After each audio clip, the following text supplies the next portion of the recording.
Tabii yarın konsey toplanacak, yakından siz de takip ediyorsunuz. Çünkü başvurucu kurumlar arasında Özgürlük İçin Hukukçular Derneği de bulunuyor. Bugün de birçok kentte açıklama yapacaksınız. Yarınki yarın Avrupa Konseyi Bakanlar Komitesi'nin toplantısının önemini ve buradan ÖHD olarak nasıl bir sonuç bekliyorsunuz onu sorarak başlayayım.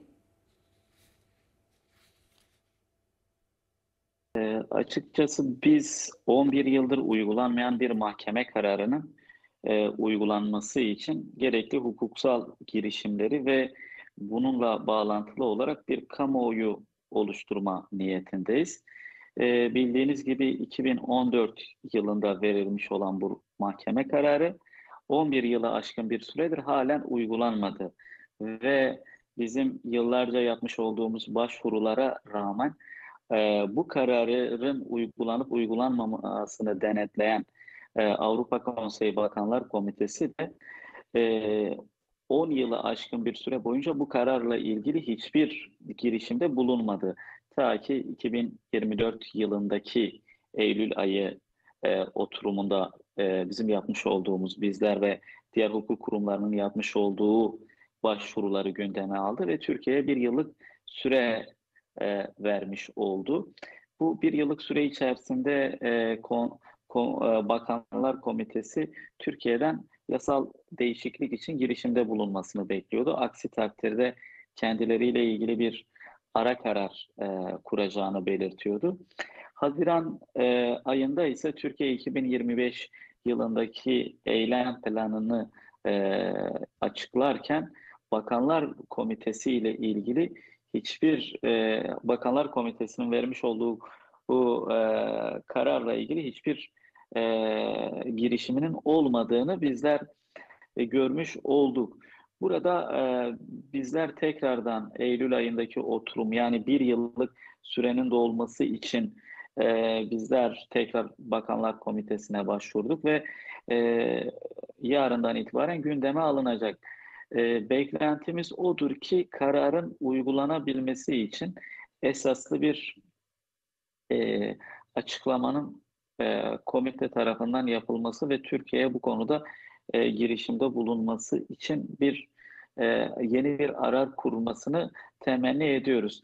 Ama bizler isterdik ki gerçekten bu hukuksal değişimin modern ceza infaz yasasıyla birlikte insan haklarına bağlı bir ülke olma iddiasını taşıyorsa hiçbir şekilde Bakanlar Komitesi'ne gerek kalmadan bu yasal değişikliği yapmasaydı. Bu sadece Sayın Öcalan'ı etkileyen bir durum değil.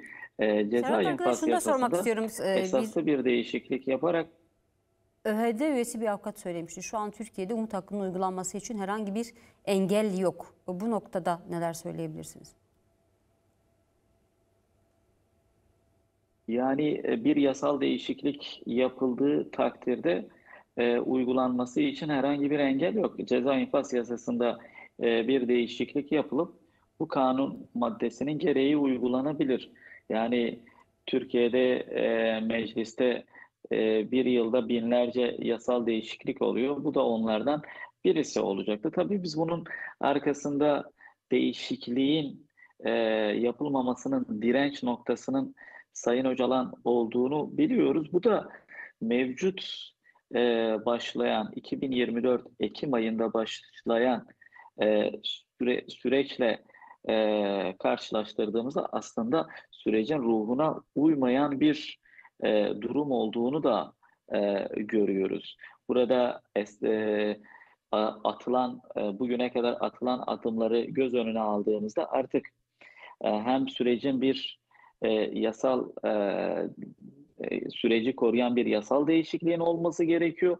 Hem de bu yasal değişiklikle birlikte süreçte müzakere masasında duran her ne kadar kendisinden duyduğumuz kadarıyla Sayın Öcalan'ın kendisiyle ilgili bu noktada bir talebi olmadığını belirtse de bizler hem süreç açısından Sayın Öcalan'ın süreç içerisindeki rolü açısından hem de işin hukuki yönünü göz önüne alarak mevcut insan hakları temelli bir bakış açısıyla baktığımızda insan onuruna, işkenceye uygun olmayan bir yasal düzenlemenin mevzuattan artık çıkarılması gerektiğini de düşünüyoruz.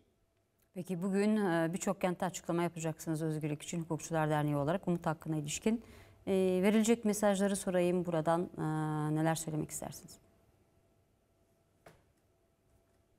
Aslında bu işin bir yönü hukuki yönü, hukuksal başvurular, hukuksal mekanizmaların zorlanması ama bir yönü de kamuoyu oluşturulması. Yani bizler de Özgürlük için Hukukçular Derneği olarak bu konuda bir kamuoyu duyarlılığının oluşturulması için çaba içerisindeyiz. Ve bu kamuoyu duyarlılığı sadece hukukçular arasında oluşabilecek bir şey değil. Bunun diğer kesimlere de iletilmesi gerekiyor ve bu diğer kesimlerin de bu yasal değişikliğin neden gerekli olduğuna, insan onuruna yaraşır bir infaz sisteminin bu ülke açısından neden gerekli olduğunu görebilmemiz gerekiyor. Açıkçası şunu söyleyeyim, bu değişimle beraber aslında e, hapishanelerdeki tecrit, izolasyon politikalarının ve cezaevindeki yaşam koşullarının, yaşam standartlarının da değişimi açısından önemli bir adım olacağını da düşünüyoruz. Bizim kurumumuzun açıkladığı yıllık raporlarda hapishanelerdeki hak ihlallerinin gelmiş olduğu düzeyi ciddi anlamda endişe verici olarak tanımlıyoruz. İşte bunun nedenlerinden biri de tecridin izolasyon mantığının İmralı Ada Hapishanesi'nde başlandığını ve oradan tüm hapishanelere sirayet ettiğini belirtiyorsak, bu değişimin de esaslı değişimin de hapishanelere sirayet edeceğinden hiçbir kuşkumuz bulunmamakta.